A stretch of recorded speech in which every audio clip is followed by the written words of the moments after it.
নমস্কার বন্ধুরা, আজ আমরা এই ভিডিওর মাধ্যমে জেনে নিব নেক্সট উইকের জন্য কি ট্রেড প্ল্যান করা যায়। তো আমরা একটা সাপ্তাহিক আলোচনা এই ভিডিওটার মাধ্যমে যে স্টকের যে স্টকগুলোর বা ইন্ডেক্সগুলোর কী ধরনের কি মুভমেন্ট হয়েছে। তো আমরা বেসিক্যালি যে লাস্ট ডে ট্রেডিং সেশন যেমন শুক্রবার 26 তারিখের মার্কেট নিয়ে একটু আলোচনা করব। তারপরে আমরা কিছু স্টক এবং কিছু ইন্ডেক্সের যে লেভেলগুলো রয়েছে ব্যাঙ্ক নিফটির যে মেজর সাপোর্ট মেজর রেজিস্ট্যান্স, যেগুলো আপনাদের হেল্প করবে নেক্সট উইকে ট্রেড প্ল্যান করার জন্য।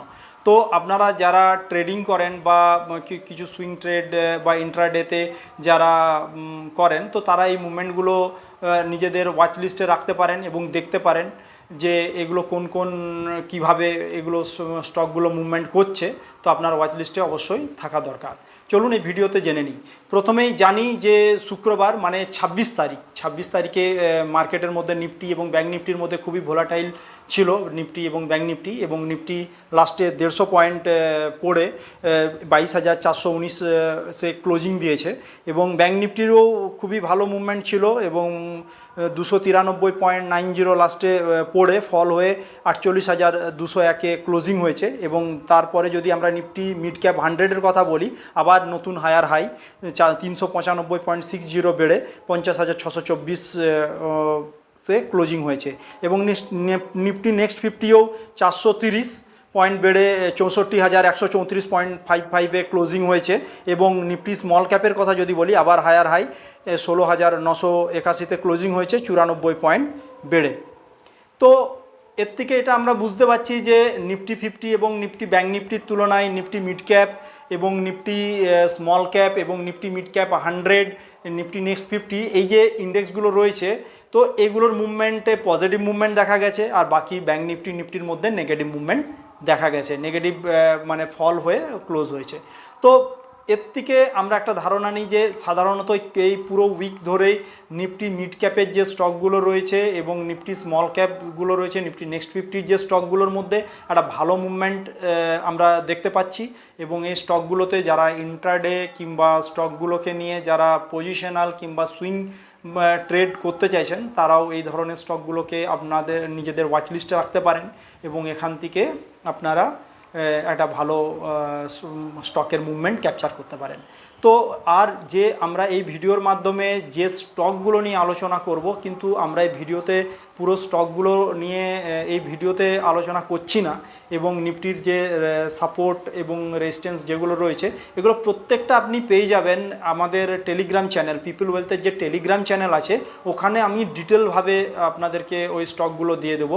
কিন্তু আগেই বলে রাখি, ওই চ্যানেলটা কমপ্লিটলি একটা এডুকেশনাল পারপাসের জন্য, এটা কোনো বাই অ্যান্ড সেলের রিকমেন্ডেশন না। আমি যে লেভেলগুলো আপনাদেরকে ওই টেলিগ্রাম চ্যানেলের মাধ্যমে জানাবো, ওই লেভেলগুলো আপনার ট্রেড প্ল্যান করতে হেল্প করবে না, আপনাকে বাই সেলের কোনো রিকমেন্ডেশন আমরা করছি। আপনি যাতে আপনার নিজস্ব ট্রেড প্ল্যান করতে পারেন এবং আপনার অ্যানালাইসিস করতে হেল্প হয়, সেই জন্যই আমরা প্রত্যেকটা স্টকের বিভিন্ন স্টকের ডিউরেশন আছে, যেমন 5 ডেজের কিছু স্টকের নিয়ে বলবো, এবং 5 উইকস এবং 12 উইকসের কিছু স্টক নিয়ে আমরা ওই টেলিগ্রাম চ্যানেলে পোস্ট করব। তো ওই স্টকগুলোকে আপনারা দেখুন, আপনাদের ওয়াচ লিস্টে রাখুন, এবং স্টকগুলো কি মুভমেন্ট হচ্ছে এবং যে লেভেলগুলো আমরা আলোচনা করেছি, এই লেভেলগুলোতে আপনার যে নিজস্ব অ্যানালাইসিস, সেই অ্যানালাইসিসটা কতটা ম্যাচ হচ্ছে, তারপরে আপনারা নিজস্ব পার্সোনালি ট্রেড প্ল্যান করতে পারেন। তো আমার কিছু ফিল্টারিং করা কিছু ট্রেড মানে স্টকগুলোকে আমি টেলিগ্রামে পোস্ট করব, আর নিফটি এবং ব্যাঙ্ক নিফটির কিছু মেজর সাপোর্ট মেজর রেজিস্ট্যান্সের যে লেভেলগুলো আছে, সেই লেভেলগুলো আপনাদেরকে জানিয়ে দেবো। তো আপনারা এই ধরনের আবার স্টক মার্কেট রিগার্ডিং কিংবা মিউচুয়াল ফান্ড রিগার্ডিং যদি আপডেট পেতে চান, তাহলে আমাদের ফেসবুক পেজটাও ফলো করবেন। আমি কমেন্টসে টেলিগ্রাম এবং ফেসবুকের যে লিঙ্কটা আমি দিয়ে রাখবো। কমপ্লিটলি ফেসবুক বলুন, টেলিগ্রাম বলুন, ফ্রি অফ কস্ট আছে।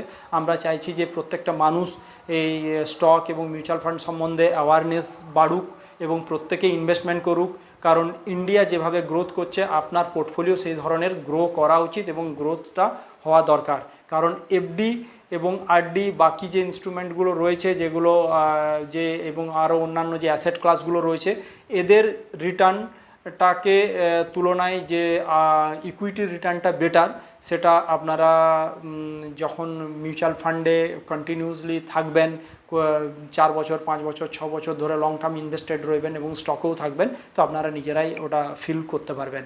এবং আরও এই স্টক মার্কেট কিংবা মিউচুয়াল ফান্ড সম্বন্ধে যদি আপনাদেরকে কিছু প্রশ্ন থেকে থাকে, আপনারা কমেন্টস করে আপনারা জানাতে পারেন, আর না হয় সরাসরি পিপুল ওয়েলথের যে নাম্বার রয়েছে এই নাম্বারে আপনারা কল করতে পারেন এবং আমাদের অফিস ঝাড়গ্রামে ওখানেও আপনারা এসে ভিজিট করতে পারেন। Thank you.